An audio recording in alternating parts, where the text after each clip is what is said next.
Conan from Exmortus, and you're listening to Jet from Metal Messiah Radio. Greetings, everybody, and welcome to the Metal Magdalene with Jet right here on Metal Messiah Radio. Today we have with us a guest from California, where it's nice and warm. We have Conan, the singer of the metal band Exmortus. Welcome to the show, Conan. Hello. Thanks for having me. So, Conan, now were you born and raised out there in California? Yes, I was. So what kind of shows were you going to, like, as a kid? And like I was telling you earlier, I was kind of reading about, in your bio, about how your dad bringing you to a death metal show and all that kind of stuff. So tell us a little bit about growing up in the music that you were exposed to and some of the shows you went to. Well, yeah, my first show was at the Whiskey. I was at, one of my uncles had a band, and my dad took me out, of course, in support of the family, and yeah, it was pretty cool. I think it was like 5, and that was my first real metal experience, and I was blown away about everyone, pitting and everyone. Of course, I wasn't in the pit. I was upstairs on my balcony, but yeah, it was awesome. That image and sound stuck with me ever since, and I would go to the shows where I'm from, Whittier. Mm-hmm. We'd go to this place called Skateland, and it's not there anymore, but yeah, there was a pretty cool scene with a bunch of kids playing every weekend or so, and we got a chance to play too. And I formed a band with my cousin Mario. He played drums for a while. He's not in the band anymore, but yeah, we've been playing shows as kids because of that scene back home. And now you started Exmortus at such a young age, so tell people a little bit about starting the band, why you started that, and how your parents supported you and all that kind of thing. Yeah, Maury and I, we go way back, of course. We're pretty much like brothers because we just grew up together. We're 2 years apart, or a year and a half apart, and we would just do everything together. And then he started to learn guitar, then I wanted to learn guitar too, so I wouldn't feel left out. And my dad actually taught us how to play, so he got us started and all that stuff. And yeah, we started jamming, and then our friends throughout middle school, they played too. They played bass, drums, whatever. So we started jamming with our friends, and eventually formed a band. I think Exmortus was formed 2002. I think. But we came up with the name because we love horror movies. We loved watching Evil Dead. And then, of course, in the intro of Evil Dead 2, there's that little saying the Necronomicon, Exmortus, Book of the Dead, and we thought that would be a killer name for the band. And yeah, we just started playing a lot of shows, backyards, everywhere. My dad would take us all over the place because he really wanted us to be productive and creative. So I guess it's something he never got to do. So he really pushed for us to continue with the band. So yeah, we would play all the time. It didn't get serious, I guess, because at first it was just for fun. Mm-hmm. And we realized we could okay, we could probably get on tours and travel with this kind of career maybe. And yeah, we didn't get serious till way later, but yeah, it all started with just family, friends, hanging out all the time and just jamming. So what were some of the first shows that you could remember, your first big show, Conan? The first big show, I think the first big show we played was at the Roxy over here on the Sunset Strip, right next to the Rainbow. If you guys are familiar with those clubs, mm-hmm. And it just went so horrible. It was our first venue show experience. I know I mentioned Skateland, but it was like a skating place, and there was a small stage, and it was pretty laid back. But playing the Roxy was our first professional mm-hmm. Mm-hmm. kind of thing, and we didn't know what to do. We didn't know what to do for line check. We didn't know what to do for anything, for all this stuff, and we were not used to having monitors. Hearing ourselves while we play, hearing other members playing or not hearing them because we didn't know how to ask for. Oh, I need more kick drum. I need more of this. this and that. So everyone's off time, you know, everyone's messing up. And, yeah, it was just, it was a good experience though. We needed that, and that was a real eye opener. But yeah, first big show. I think I was like 13 or 14 maybe. Oh well, you've learned a lot since then, Conan. Oh yeah, totally. Still learning, by the way, but ever learning.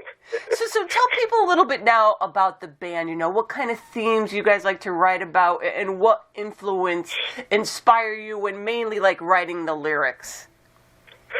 Well, we're just a bunch of nerds, you know. We would like, you know, I loved when I was a kid. I loved watching the Hobbit cartoon because my dad showed me that at a very young age, and then because he loved that when he was a kid, so he showed me his books, and I started to read Tolkien's works, you know, Hobbit, and Lord of the Rings, and of course, movies came out, and that further inspired me to like, I guess, create, because I guess that was like an inspiration. I'm like, okay, you could create something out of the book, you can make it into film, how you can make it into songs, and a lot of bands would do that too, you know, like Blind Guardian wrote that whole album based off of the Tolkien's works, and I mean, I never really used exact names of, you know, name places for of that kind of stuff, but I would use that as inspiration for writing like fantasy themes and just heroism in music, because I think heavy metal could easily express that and make it sound as if you're, you know, in the heat of battle.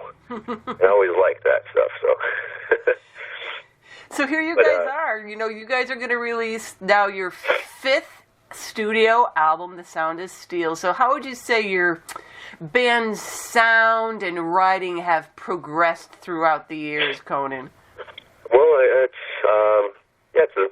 I'm still learning, but at first, like I said, we just had fun, jammed a lot and everything. I always liked classical music, so I always try to incorporate some of that into the music. But at first, I didn't really know. I wasn't very educated in, I guess, in classical music. I just liked, you know, certain pieces, and I would listen to it, and I wouldn't really read anything. I didn't know music theory very much. I just used my ear, and it was, you know, it came out pretty good. But I still wanted to know more. I needed to know. At least I felt I needed to know exactly how things worked and why they worked. So I would just, you know, go to the library, check out some books and read upon that, and it was very boring at first.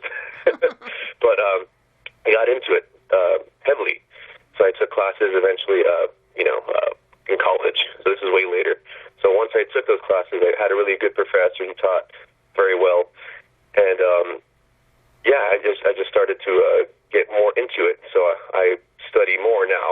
I read scores and I transcribe them and I play them on guitar and everything. And as you hear in the Moonlight Sonata and the other classical covers we do on our albums, because they're so heavy fucking metal. But I just got into that more. So now the music is kind of a little more, I like to say, better structured, better, I don't know, just overall sounds more, I guess, clean, more sophisticated maybe, but I mean, that's arguable because I also like, you know, raw sounding riffs and everything. So there's a balance now, but what I'm saying is that back then I would try to go for a certain sound that I couldn't achieve, but yet now, since I educated myself a little more on classical music and everything, I'm able to express that a lot more easily and a lot more in a mature manner. So this album is pretty much my peak right now, and I'm very proud of it, and with how I'm able to write these classical ideas, but yet also write some very raw sounding riffs and songs to balance everything. So I'm really proud of the variety in this album. So what is the current lineup of the band, Conan? Well, right now, bassist Cody, Philip Cody Nunez, his full name, because we call him Cody, but his first name is Philip. He's been playing bass with us for I think like 2 years now. But the guys from Warbringer, Carlos Cruz and Chase Becker, filled in, and they recorded the album. Oh. There's a previous members, Mario and David, decided to step out, and everything's cool, but you know, everyone has to do their own thing. But they just didn't want to do it anymore, and I was lucky enough to have the guys from Warbringer help, and and even tour. too busy with all this other stuff going on with him, so we have another drummer. His name is Jadran Conan. Okay. And he'll be with us from now on, playing live and stuff. Maybe even recording. We'll see about that. I hope so. He's a phenomenal drummer as well. But yeah, that's the current lineup. Adrian on drums, Chase on guitar, me, of course, Cody, of course, and yeah, that's all we'll be for the next shows. The shows coming up and the tours coming up. So what was it like recording like this now? So you have like substitute people in there helping you out to record this. I mean, was it a little weird? I mean, but it's all your music anyway, so I don't know. But was it just like a different kind of an experience for you? Slightly. I mean, I was jamming with Mario for forever. Yeah. You know, he's my cousin, and we jammed all the time. We even wrote music together, so it was different, but it wasn't different in a bad way.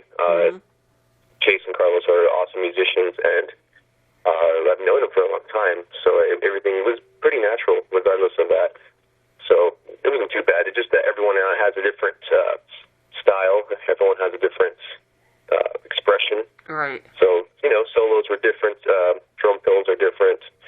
But overall, it's, you know, it was still very smooth. Everything felt natural, and that was very important to me. I didn't want anything to be forced. I didn't want anything to be just, you know, awkward or anything. So I'm glad that it worked out that way. And I see you've been making a video. Yes. So how was that? Did you guys have fun? It looked like you guys had a lot of fun doing that. Oh, yes, indeed. Got pretty messy. I saw that. Lots of blood and guts, but the pictures are so freaking funny with their guts hanging out and they're all smiling. Yeah. Which is just great. Yeah, we decided to tear up my girlfriend. That was my girlfriend. We just got some prosthetic, whatever guts, I guess that's how you call them. But yeah, just got some carne asada, you know, some steak, and just, you know, bloodied it up and then just tore it apart. It looks pretty convincing, I think. I think it'll come out very good. I think we're expecting that video to come out early next month. Oh, so great. Pretty soon. Yep, just before the album releases. Yes. Well, she looks like she's having a great time. That might be a great Christmas card. Yeah, right. Now, lyrically, Conan, for this particular album, what are some of like the lyrical themes on this album? Well, kind of, you know, using the same ideas, similar ideas, similar themes, you know, heroism and, you know, fighting against, you know, oppression. I think the main theme on this one is emphasized in this album. Just, you know, rising to the occasion and doing shit, you know, because you're tired of all this fucked up things going on in the world. You gotta, you know, do something about it. So there's a lot of that in this album, you know, standing up for yourself in a way.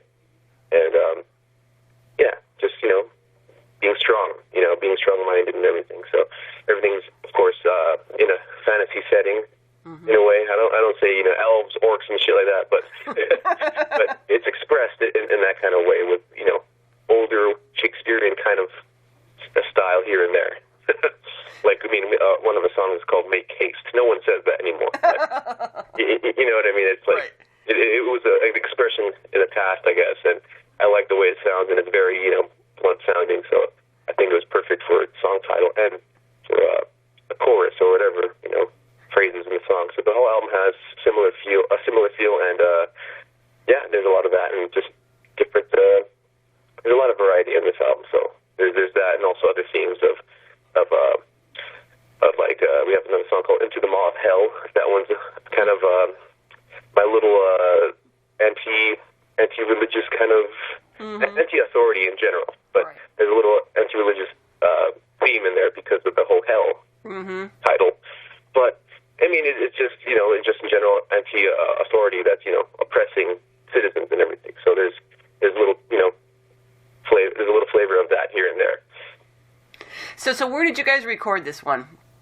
We recorded this at the same place as we did the last two albums, with Zach Oren at Sharkbite Studios in Oakland, California. Right, so that's nice for you guys because he already knows what to expect from you guys, so it makes things a lot easier. Yeah, and he's a great guy. He has a great ear. He's a great engineer, and he knows what we want. It's great. I want to work with him you are. If So. possible. Say again, sorry? I said it sounds like you are, so that's, working with him all the time. So Conan, tell us a little It comes out great every time, sorry. Yeah, I'm sorry. tell us a little bit about the cover art and the artist. Oh, and even then, the same guy, same artist for the last two albums, Phil Levere. Yeah, the thing is, on this album, I kind of want this to be the last record that has these themes that, people are familiar with, at least with us, the whole battle stuff and everything. Mm-hmm. So in the art, Phil Levere, he proposed the artwork to be that way, like, I'm going to have the guy from Slave to the Sword and the guy in the front from Right Forth to fight each other.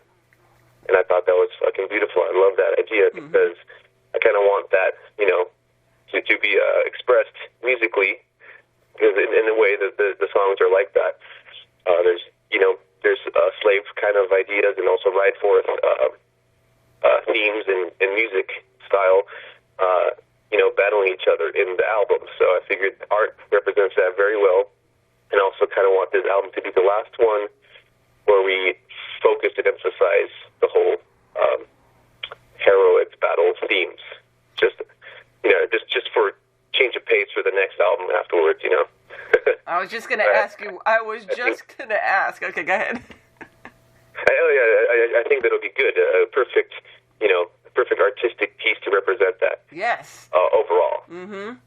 And what is there? I mean, do you already have thoughts in your head for what you want the new album to be? See, you're kind of saying how you want to kind of step away from this kind of theme and maybe explore some other things.